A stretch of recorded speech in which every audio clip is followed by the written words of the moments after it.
Hello, welcome to Technically Analytics. In this episode, we're going to talk about the in-season tournament while it's going on. Now, I talked to my last video, or my second to last video before my current one, the slump. I talked about the in-season tournament and the courts and how cool they were, and they're still really cool.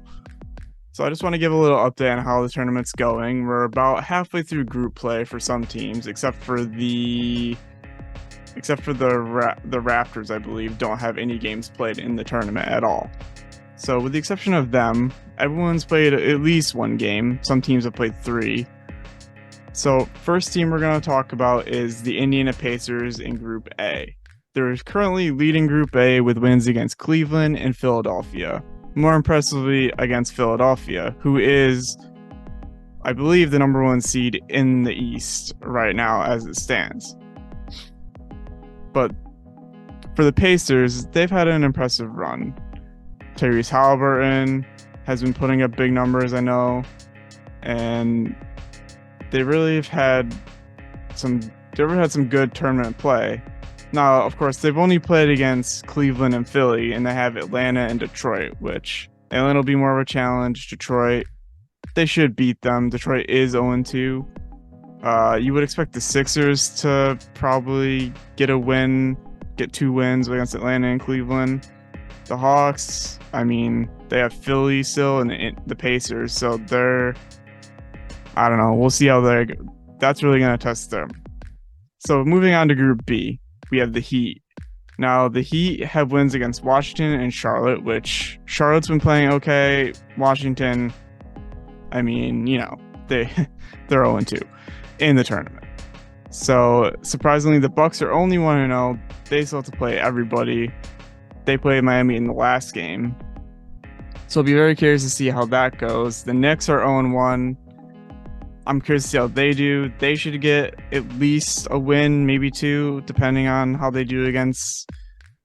If they have a stinker against Washington or Charlotte, that could be a bad. But they could be in the mix. Group B is a very tough group. It's pretty close. All the teams are relatively close, except for the Bucks, who have been struggling on defense, but it's relatively close. So moving on to Group C, we have the Brooklyn Nets at 2-1. Their only loss being to Boston, who that's the only team they played is Boston. So I would expect Boston to come out of this division, or this group rather, pretty easily. But if the Nets can win that last game, they really have a shot at the wild card, or probably better, if Boston were to lose a game. Or I mean, if the Celtics were to lose a game or 2. But yeah, I'm expecting Boston to fully win Group C.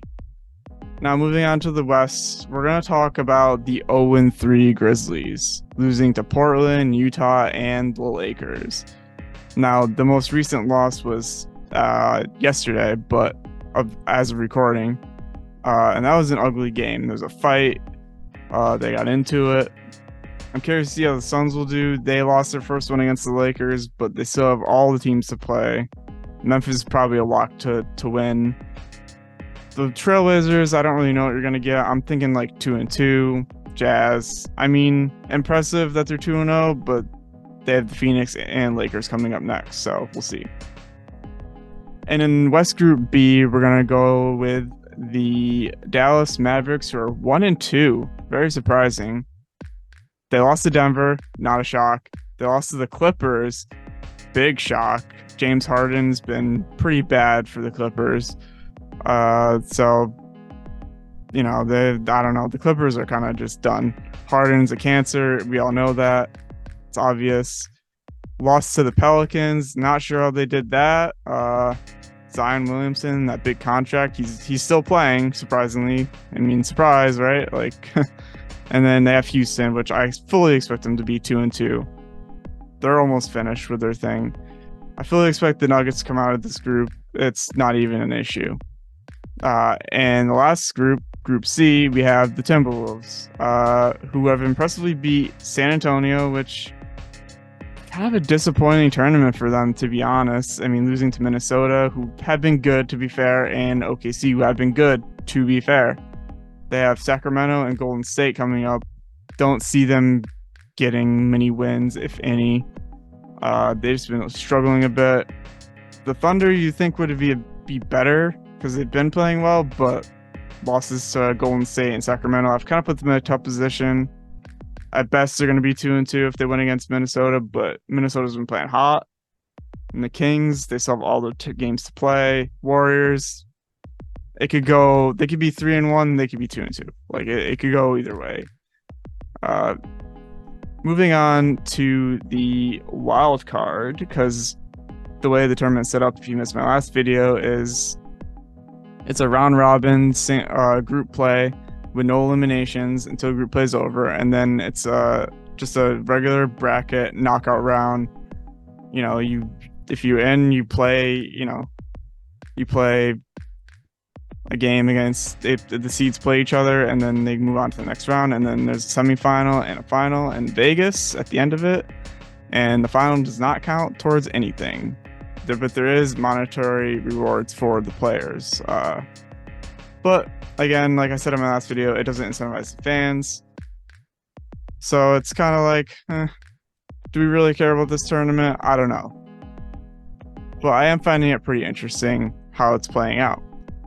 So in the Eastern Conference, we have currently the Heat, the Pacers, and the Celtics as leaders of the groups, with the Atlanta Hawks in second place.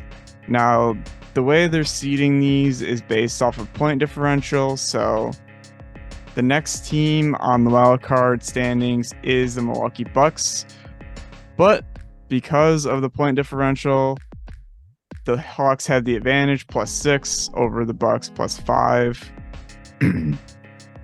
The Hawks have outscored their opponents 6 points, and Bucks have outscored their opponents by 5. So that's literally the difference. The Nets have an 8-point differential, but they'll have one loss, and these teams only have one win and no losses. So it goes by losses and point differential to tiebreak.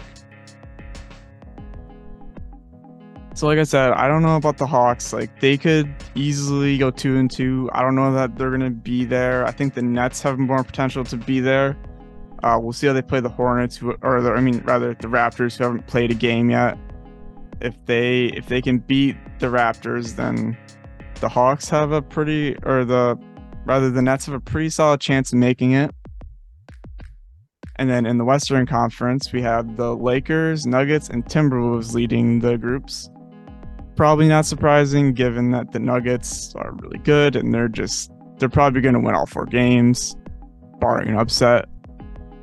And then the Western Conference card is a little bit interesting. You have the Utah Jazz and the Sacramento Kings. Utah Jazz holding the 4th spot with a 22-point point differential and 2-0. They still have the Suns and Lakers to play. The Kings have a 7-point. And then the Pelicans at 7th have an 18-point differential, but they're 1-1. So we'll see how that will shake out. I'm curious to see. This is just a little in-tournament update. And we'll see what happens. I mean, I think the favorite has to be the Nuggets coming out of the West. And then I guess in the East, you'd have to say the Celtics, but who knows? I mean, in the tournament, it's pretty spread out, so who knows? So yeah, thanks for listening. Thanks for watching. Hope you enjoyed. Like and subscribe. And that's it.